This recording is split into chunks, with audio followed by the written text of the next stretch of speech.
Hi guys, this is Bon's Way. Welcome back to my channel. My channel will always talk about Thai culture, Thailand, Thai language, everything basically about Thailand and everything that runs through my mind. For example, just yesterday I got together with an old friend and he was an overnight sensation, content creator. I wouldn't say YouTuber because he has his content up on Facebook.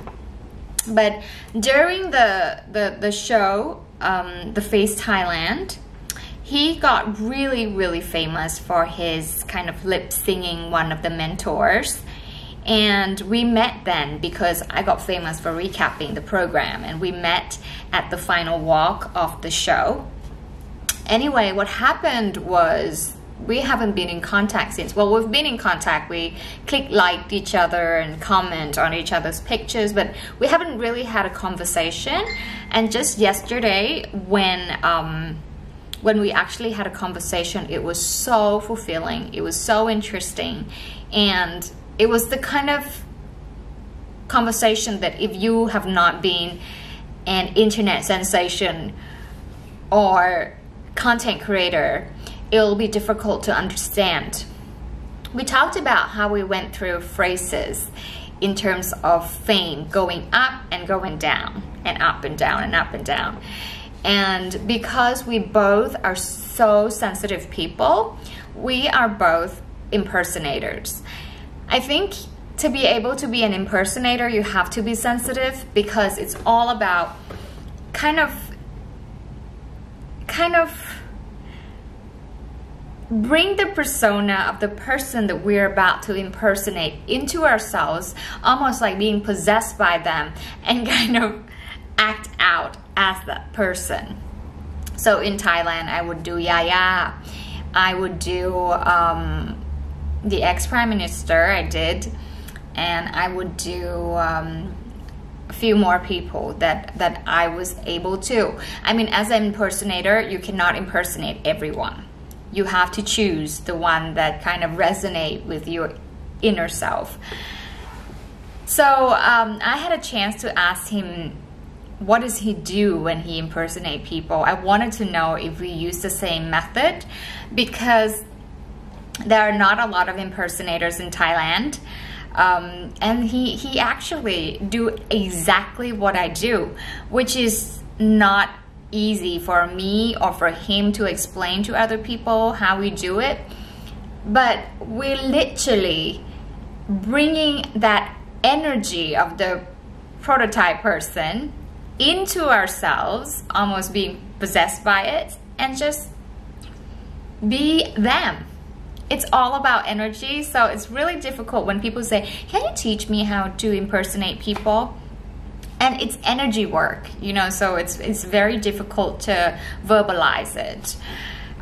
So anyway, we talk about methods. So we really got in sync then when he told me all about the way he's doing the impersonation. So we shared. And then he was sharing with me how life turned upside down after that show end. People was asking for more and more of his impersonation, but he said, I can't do things that I'm not into, and they're just asking for the same kind of work, and I cannot fulfill them, and they make me feel bad, and I feel bad about myself, and it just rolled down from there. And I was like, I've been on the internet as a content creator for like almost 10 years. I'm the oldest content creator in Thailand. Although I'm not the most popular, but that title, no one can take away from me. I'm the oldest. I've been here the longest. That is my proud title. I've been through that, and I totally get where he was coming from when he said, you know, you can't just give them what they want, so they make you feel bad, and then you feel bad about yourself, and then you lose all drives to produce any kind of work again. You know, especially when you consider your work in art, I myself used to consider my work in art, and I still do, but it's a little bit more commercial now because I have to collapse with brands, so that needs to be negotiated. But I guess art cannot be negotiated. I think art is art, and it's either all of you coming out through your work or nothing, you know. And so today I would love to call my work art, but you know, but it doesn't match with my definition of art, because it has to be all of you, purely you, coming out through your work. So when it's not purely you, I wouldn't call it art. But it doesn't hurt me like it hurt me before, to not be able to be myself, you know, because now I see it as work. But you know, he said that he got really down, and he's been down, and he really had to fight himself a lot until he went to one of the acting classes, and his teacher said to him, if you don't want to be caught in this trap, you have to stop producing that work. So what he did was he closed his page and stopped all of the things that he was doing altogether. And he is now much better, stronger, and ready for, I guess, stronger challenges, I think. So it was amazing how we connected, just because we've been through the same thing. You know, when you have stomach ache, everyone in the world have had stomach ache, so you can relate. When you have lost something you love, like, you know, even your belongings, you've lost stuff, everyone can relate. But to go from overnight success and slowly, just gradually going down, not everyone can relate. We're talking about fame and stuff like that, and I think fame is a very interesting concept. Bradley Cooper just gave an interview to Oprah, and he said fame is noise. Lots of noise to him, because you know, when he was famous, I mean, when his movie's coming out, it'll be like poop pop, like the lights and sound coming on to him, and then it just go gone, you know. So it's like this all the time. So what we were talking about was really interesting in that sense, in finding ourselves. We both were on the same path of finding our identity, because we did what we thought was us, and that we enjoyed it, and that we were into it, and it just accidentally got really known, just accidentally got famous, caught fire, and it just went out of control.